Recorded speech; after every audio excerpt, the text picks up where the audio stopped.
รัฐมนตรีกระทรวงคมนาคมของสหรัฐอเมริกาเนาะได้เล็งเห็นใส่เกี่ยวกับการนุ่งถือของผู้โดยสารในการเดินทางนั่นเองแม่นเขาเจ้าแนะใส่ว่าอยากให้ประชาชนผู้ที่เดินทางนั่นปรับเปลี่ยนบุคลิกใน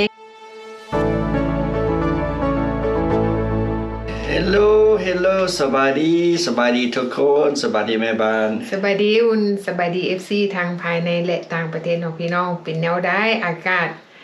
มื้อนี้ก็อยากว่าสีหนาวๆเนาะหนาวพี่น้องต่างรัฐได้สโนตกแล้วบ่พี่น้องแต่ว่าเขาเห็นอยู่นะทางประเทศลาวอากาศก็สีเริ่มหนาวๆแล้วเนาะแต่ว่าอยู่ทางแคนาดาสโนลงหลายแล้วยอมแพ้เขาก็ได้สโนไลน์เนาะบางรัฐก็สโนลงแล้วเขาก็ได้เห็นข่าวก่อน Thanksgiving ก็คือเกิดอุบัติเหตุอยู่ต่างรัฐแม่นเพราะว่าหนทางบ่ดีเนาะแต่ช่วงนี้ก็ช่วงสิเข้า holiday season เนาะแบบที่เข้าไปแบบคนไปเที่ยวยามพี่ยามน้องหาครอบครัวบางคนก็เดินทางขับรถเนาะบางคนก็ขี่ยนต์แม่นแล้วแต่วันนี้เราจะมาว่าเรื่องขี่ยนต์เนาะแม่นพี่น้องเขาก็ได้ไปเห็นข่าวหนึ่งออกมาอีกแล้วพี่น้องเนาะกฎระเบียบกฎหมายบ้านเมืองกะแต่ละมื้อแต่ละวันก็มีการเปลี่ยนแปลงแต่ว่าเนาะอันนี้แม่นกฎหมายหรือว่าแม่นกฎระเบียบใหม่บ่กะค่อนข้างคล้ายๆคือกฎระเบียบแต่ว่าก็ยังบ่ถึงขั้นว่าเป็นกฎระเบียบเนื่องจากว่ารัฐมนตรีกระทรวงคมนาคมของสหรัฐอเมริกาเนาะได้เล็งเห็นใส่เกี่ยวกับการนุ่งถือของผู้โดยสารในการเดินทางนั่นเองแม่นเขาเจ้าแนะใส่ว่าอยากให้ประชาชนผู้ที่เดินทางนั่นปรับเปลี่ยนบุคลิกในการแต่งตัวเพื่อในการเดินทางนั่นเองเนาะพี่น้องเนาะเพราะว่าอย่างเขาเจ้าบ่อยากให้เฮาแต่งตัวบางคนก็ใส่สุดคือสุดนอนใส่เกือบแตะเนาะ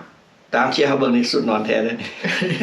เขาก็มีภาพมาให้พี่น้องเบิ่งเนาะว่าการแต่งตัวแบบนี้เฮาควรนุ่งออกจากบ้านหรือเฮาบ่ควรนุ่งเนาะพี่น้องเนาะเอาเบิ่งคลิปเนาะพี่น้องWe've asked Americans to bring their better selves, to bring stability back to travel, to say, listen, let's say please and thank you. And if you have someone's pregnant on your flight and you're as strong as Pete is, we'll pick up the bag and help her put it in the overhead bin. Let's be nice to each other,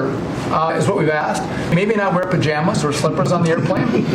And I think it's been received fairly well, and I think we can all have a better travel experience when we do that. มันก็เป็นการแต่งตัวแบบสบายมันคล้ายๆคือเฮาลุกออกจากในห้องนอนเฮาแม่นคือลุกออกมาจากบ่อนนอนแล้วก็ไปเลยแบบแต่งตัวแบบน้ำบ่อาบหั่นน่ะเนาะมันเนื่องจากว่าเนาะการแต่งตัวแบบนี้มันถามว่ามันสบายบ่มันก็สบายหากแต่ว่าเนาะถ้าหากว่าคนใดที่เคยเดินทางและกฎของการเดินทางเขาเจ้าก็บ่ได้เว้าถึงเรื่องกฎระเบียบดอกแต่ว่าการเดินทางที่เฮาแต่งตัวแบบแนวนี้เวลาเฮาเดินทางมันเฮ็ดให้เจ้าหน้าที่เบิ่งเฮาในอีกสายตาของเขาที่เบิ่งเฮาน่ะมันจะเป็นภาพลักษณ์ของเฮาเป็นอีกแบบนึงสมมุติเฮาเห็นเนี่ยทุกๆคนนะเฮาต้องว่าคิดอยู่ในหัวเฮาล่ะคนทุกๆคนแม่นเห็นมันก็บ่งามหูงามตาเนาะแต่ว่าอีกกรณีนึงเนาะหลายๆคนที่เขาเจ้าออกมาคอมเมนต์เนาะเขาก็ไปอ่านคอมเมนต์ออกมาว่าการแต่งตัวในการเดินทางนี่ไอ้วุ้นฮู้บอกว่ามันมีจุดพิเศษอย่างใดมันซอยอย่างให้เฮาได้แดสำหรับตัวเฮาเองนะครับกับสำหรับเฮาเดินทางเฮาก็อยากให้นุ่งเครื่องแบบ casual แบบสุภาพแน่เพื่อความแบบ represent ตัวเองแน่แบบให้คนแบบให้เกียรติให้เฮาคันเฮานุ่งเครื่องแบบสุดนอนเนี่ยสิก็คนก็สิบริการเฮาบ่ค่อยดีคันเฮานุ่งเครื่องดีแต่งตัวดีหน่อยนึงก็อยากก็สิว่านำเฮาดีบริการเฮาดีอันนี้สำหรับ experience ของเฮาเนาะเพราะว่ามีหลายๆคนที่เขาเจ้าเป็น influencer ที่เขาเจ้าแนะนำในการเดินทางเนาะถ้าหากว่าเฮาแต่งตัวดีบุคลิกดีเนาะเวลาเฮาไปผ่าน immigration เขาเจ้าก็บ่ได้สอบถามเฮาหลายเขาเจ้าก็เบิ่งเฮาแบบว่าคล้ายๆนึงมาให้เกียรติเนาะแล้วก็ให้ความเคารพเพราะว่าเนื่องจากว่าการแต่งกายนี่ก็เป็นอีกประตูด้านนึงที่ให้เฮาผ่าน ผ่านของยุ่งยากคือสมมุติว่าเฮาแต่งตัวดี เวลา immigration หรือว่าตำรวจเขาเจ้าเห็นเฮาแต่งตัวสุภาพนุ่งเครื่องดูดีเขาเจ้าก็อาจจะบ่ถามหยังเฮาหลาย มันต่างจากคือเฮาแต่งตัวมะยุมะยะอีลุงตุงนั่งคือน้ำบ่อาบเขาอาจสิถามเฮาว่าเฮาเป็นไผมาจากไสมีคำถามหลายขึ้น แม่มีข้อสังเกตผิดสังเกตเนาะ แม่นมีข้อสังเกตหลายขึ้นแล้วก็มีการตรวจสอบหลายขึ้น เพราะฉะนั้นการเดินทางหนึงเฮาแต่งตัวแบบว่าแบบสบายแต่ว่าให้มีบุคลิกก็คือแต่งตัวสุภาพเรียบร้อยเนาะเฮาก็บ่ต้องจำเป็นต้อง ใส่สูทใส่หยังเนาะ แม่น เพ บ่ ราะว่า ต้อง เฮา เครื่องมีราคาแพงแต่ว่าเฮาก็ใส่คันว่าเสื้อยืดก็เสื้อยืดก็เสื้อยืดที่บ่แม่นคือเสื้อนุ่งนอนหันนะเสื้อยืดก็เป็นเสื้อยืดดีๆเนาะพี่น้องก็บ่แม่นของราคาแพงแบบสะอาดสะอ้านเนาะผมก็แบบว่าให้คันว่าผู้หญิงก็มัดผมหรือว่าศิละผมก็ให้มันมีสไตล์แบบว่า เบิ่งแล้วเป็นให้สิ่งใดที่มันเบิ่งงามสำหรับตัวเองว่าซั่นๆเนาะบ่แม่นว่าเฮาสิใส่เกือบแตะแล้วก็ใส่สุดนอนออกบ้านแบบคือน้ำบ่อาบจังซี่นะ อันนี้ก็จะก็ออกข่าวอยู่อเมริกาที่เขาเจะเห็นว่าก็จะก็สิ่งมันเกิดขึ้นเกิดอยู่อเมริกานะ แม่นอันนี้เป็นสิ่งที่เกิดขึ้นอยู่อเมริกาเนาะเพราะว่าหยังเพราะว่าอยู่สหรัฐอเมริกานี่เขาเจ้าคิดว่าอยู่นี่มันฟรีดัมเฮาอยากเฮ็ดหยังเฮาก็เฮ็ดเฮาอยากเว้าหยังเฮาก็เว้าเฮาอยากเฮ็ดหยังตามใจเฮาก็เฮ็ดเพราะว่าบ่มีไผสามารถต้องติให้กันได้ อันนี้มันเป็นสิทธิส่วนตัว แต่ว่าหลังจากที่รัฐมนตรีกระทรวงคมนาคมที่เขาเจ้าออกมาเห็นแล้วเขาเจ้าคิดว่าการแต่งตัวสุภาพในการเดินทางนี่มันจะดีก่อนเพราะว่าหยังมันเป็นสิ่งที่เฮ็ดให้เฮานี่บ่มีอารมณ์เวลาเฮาขึ้นไปเทิงยนต์เพราะว่าหยังเพราะว่าเขาเจ้าจะสร้างเขาอยากสร้างวัฒนธรรมอันใหม่ให้คนอเมริกาเนาะให้คิดใหม่นั่งใหม่หมายความว่าสร้างวัฒนธรรมในการซอยเหลือกันเนาะซอยเหลือแบบใดก็คือเวลาเฮาเดินทางเฮาก็เห็นเนาะเวลาเด็กน้อยให้บางคนก็งุดงิดอยากให้มีอารมณ์นี่เห็นบ่คือคนบางคนเฉพาะแต่บางคนเนาะคือคนอยู่ต่างประเทศนี่บางคน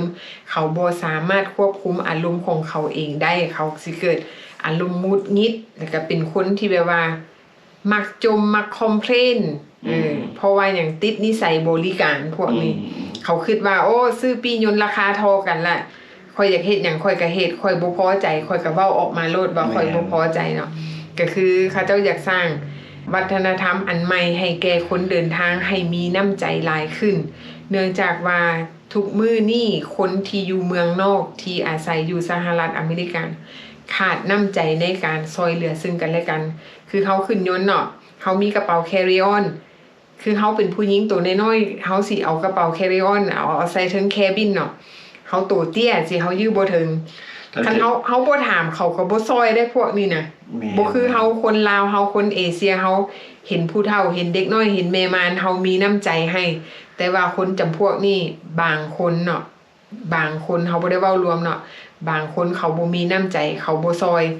เพราะว่าเขาบอกคันบ่เอิ้นอย่าขานบ่วานอย่าซอยคันเฮาอยากให้ซอยเฮาถามแล้วว่าเจ้าซอยค่อยได้บ่อันนั้นเขาซอยเขาบ่แม่นว่าเห็นเฮาสร้างความยุ่งยากแล้วเขาเห็นเขาสิซอยเขาบ่ซอย มันก็มีหลายกรณีเนาะอยู่อเมริกาเฮาที่เห็นผ่านๆมาเฮาไปซอยคือสมมุติไปซอยคนร้ายสิวันนี้ถูกจับอันนี้ก็สิมาถามเฮาอีกหั่นนะว่าเอามานำกันบ่ เขาสิฮู้ว่าผู้นั้นเป็นคนให้ เขาก็บ่ฮู้เพราะฉะนั้นแล้วเฮาก็มันก็มีหลายสิ่งหลายอย่างที่ให้เขาเจ้าบ่มีน้ำใจแบบนี้ก็ได้เขาเจ้าก็ป้องกันตัวเขาเจ้าคือกันคือยกตัวอย่างให้เห็นเนาะอันนี้มันเกิดขึ้นกับตัวเองของแม่บ้านเองนี่แหละเฮาไปรอBlack Friday แล้วเฮาเห็นโทรศัพท์เฮียเนาะแม่บ้านก็เก็บว่าสิเอาไปส่งอยู่เคาน์เตอร์เนาะยังไปบ่ทันได้ฮอดเคาน์เตอร์เจ้าของโทรศัพท์และโทรเข้ามาเฮาก็รับเนาะเขาก็บอกว่าโอ้ข่อยเก็บโทรศัพท์ได้อยู่ parking lot คันเจ้าอยากได้เจ้าไปเอาอยู่ถามเอาอยู่เคาน์เตอร์เด้อฮู้บ่มันตอบว่าจังได๋มันบอกว่าเจ้าอยู่ไสให้หยุดอยู่บ่อนหั่นคันเจ้าบ่เอาโทรศัพท์มาส่งข่อยสิโทรแจ้งตำรวจไอ้วุ่นบอกว่าเฮ็ดจังได๋ทิมเลยเพราะว่าเขาเจ้าบ่มีน้ำใจนะเฮาโอ้เฮาว่าตั้งใจเฮาสิไปส่งเขาเจ้าเนาะแม่นเห็นเขาเจ้าคำว่าของเขาเจ้าว่านั้นเฮาก็เบิด เบิดศรัทธา เบิดสถานเนาะมีทิมเลยพี่น้อง ทิ่มเลย ดึกลงไฮเวย์เลยเนาะ เนาะแล้วไปเนาะ แล้วไป เฮามีน้ำใจทั้งว่าเฮาสิเอาไปส่งเนาะเพิ่นบอกว่าคันเพิ่นหาเรื่องว่าเฮาลักโทรศัพท์เพิ่นนี่ได้เพิ่นสิแจ้งตำรวจมาจับเอานั้นดึกทิ่มแล้วแล้วไป บ่ได้ซ้ำ ไปจับเอารถเด้อ เนาะอันนี้นิสัยของคนอยู่บ้านอันนี้มันเป็นแนวนี้มันเกิดขึ้นกับตัวเองนี่เห็นบ่โอ้ยเนาะปิดตานายเนาะพี่น้องเนาะ แม่น บอกก็คือคนล่มคนไปตลาดคือเฮาเห็นผู้เฒ่าล่มเฮาอยากเล่นไปซอยจังซี่บางคนมันก็สวยโอกาสหากินน้ำของแบบนี้เฮาไปซอยทั้งที่เฮามีน้ำใจไปซอยเนาะเฮาบ่มีแบบว่าบ่มีคนข้างๆที่เห็นน้ำมีแต่เฮาไปซอยมันหาเรื่องว่าเฮายู่ โอ้ตายผิดไปอีก แม่น เพราะฉะนั้น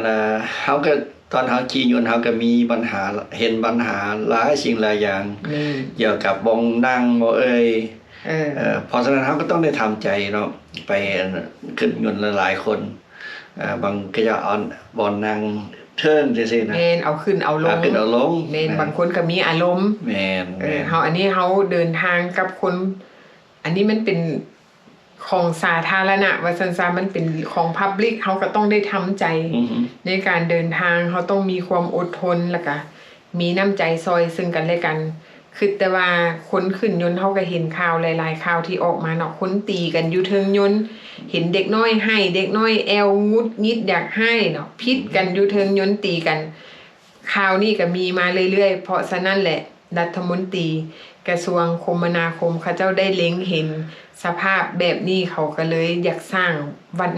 วัฒนธรรมอันใหม่ให้แก่ผู้โดยสารให้แก่ผู้เดินทางเนาะได้มีน้ำใจซอยเหลือซึ่งกันและกัน บางคนก็เจ้าแค่เว้าเลยบางเทื่อก็เอาตีนไปกายบอนที่เขาเจ้านั่งกันนะ แม่นเอาตีนสอดเข้าไปเนาะ อันนี้ก็ คือ บ่ ว่า ควรเฮ็ด เขานั่งเดี๋ยวนี้สองคนนั่งมันมีหมองวาง มีตีนมาเลยนี่ ไอ้ทั้งหลังปวดขาปอนตีนไว้ข้างๆเนาะ โอ้ยอันนี้ก็บ่สมควรเฮ็ดอันนี้ก็ได้ แม่น แปลว่าให้เกียรติ ให้เกียรติซึ่งกันและ ซึ่ง กั กัน นและกันเนาะจังเขาบ่มีปัญหา แม่น โอ้ก็คิดเบิ่งเนาะเขาเห็นโอ้ แม่น จักสิว่าได้ จัก เนาะ สิว่าจังใดเนาะ แล้วก็นั่งอยู่ข้างๆสมมุติว่าเขานั่ง3คนเหมือนบ่1 2 3บัดนี้บังเอิญอันไอ้ผู้ที่3หั่นปลดเกิบแล้วถอดธงตีนแล้วเอาตีนขึ้นมา โอ้ยพี่น้องเฮาก็นั่งดมแหละจนฮอดสุดทางเนาะ เนี่ยบ่แม่นหลายบ่แม่นน้อยสมองเนี่ยหลายสมองเลยบัดนี้ จักสิว่าจังใดเนาะอันนี้แม่นชื่อว่าผู้ทั้งข้างนั้นโชคดี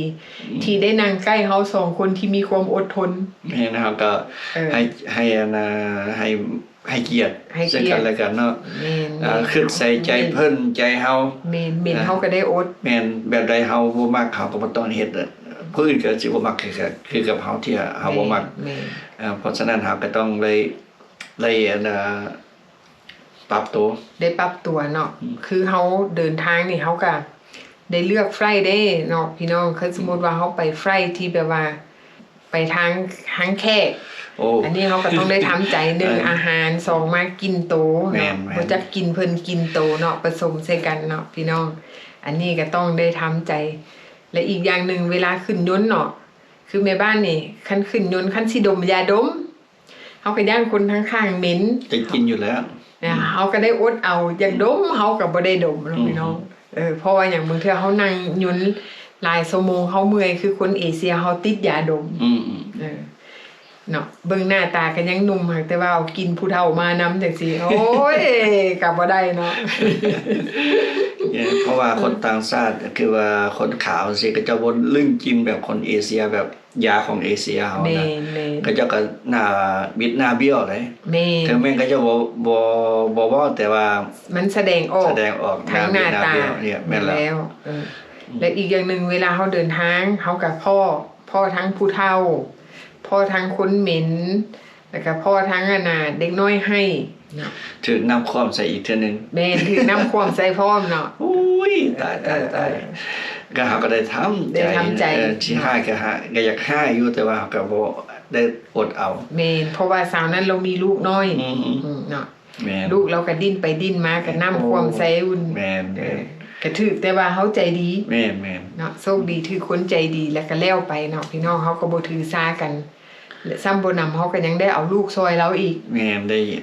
ได้อุ้มลูกซอยเราเวลาเราไปเข้าห้องน้ำนี่ได้เอาซอยกัน เราเดินทางคนเดียวกับลูกน้อยเนาะ แม่นลูกเราปีกับ2เดือน แม่นผัวเราก็บ่ฮู้ว่าผัวเราใส่ แม่น เออ ไปส่งแม่ลูกเดินทางนํกันเมื่อยามบ้าน แล้วคนน่ะนะอินเดีย อืม แต่อีต้นพี่น้องสองแม่ลูกเดินทางนํกันลูกก็ให้ตั้งแต่ขึ้นยนต์จนฮอดลงยนต์14ชั่วโมง โอ้ ให้บ่เซาเนาะ แม่นๆ เฮาก็ได้เอาลูกซอยเราอุ้มย่าง ยั่วซอยเนาะ ยั่วซอยเนี่ยเราถือว่าเฮาก็เป็นพลเมืองดีเนาะได้ซอยเนาะพี่น้อง อันนี้เฮาก็บ่ว่ากันเฮาก็มีน้ำใจในการเดินทาง อันนี้ก็เป็นอีกข่าวหนึ่งที่เฮาเอามาเล่าให้ทุกคนฟังว่ามันเกิดอย่างขึ้นในมันสิเกิดอย่างขึ้นในอนาคตเกี่ยวกับการเดินทางเนาะอย่าใส่สุดนอนเดินทางแล้วก็เดียวกันเนาะพี่น้ ใส่ องเนาะ เก็บฟลิปฟลอปใส่เก็บแซนโดใส่หยัง แม่น ขึ้นยนต์มันก็ แม่น มันบ่สมควรเนาะเบิ่งแล้วก็บ่สมควร อันนี้เมนเขาเจ้าตอนนี้เมนเขาเจ้าขอรณรงค์ให้บรรดาผู้โดยสารเดินทางแต่งตัวสุภาพ แต่ว่าอนาคตข้างหน้า ถ้าหากว่าการเดินทางที่ยังใส่สุดแบบนี้ไปเรื่อยๆเขาเจ้าอาจจะมีกฎระเบียบออกมาว่าให้แต่งกายสุภาพก็มีแต่ทอนนี้น้องพี่น้องเนาะที่เฮามาเล่าให้ทุกคนฟังว่ามันมีอย่างสิเปลี่ยนแปลงในข้างหน้าเนาะพี่น้องเฮาก็ท่าเบิ่งไปเรื่อยๆว่าแต่ละมื้อแต่ละวันมีข่าวอย่างมาอัปเดตให้พี่น้องได้ฟังเนาะพี่น้องสำหรับคลิปนี้ก็ขอลาไปก่อนเนาะพบกันใหม่คลิปหน้าบ๊ายบาย บ๊ายบาย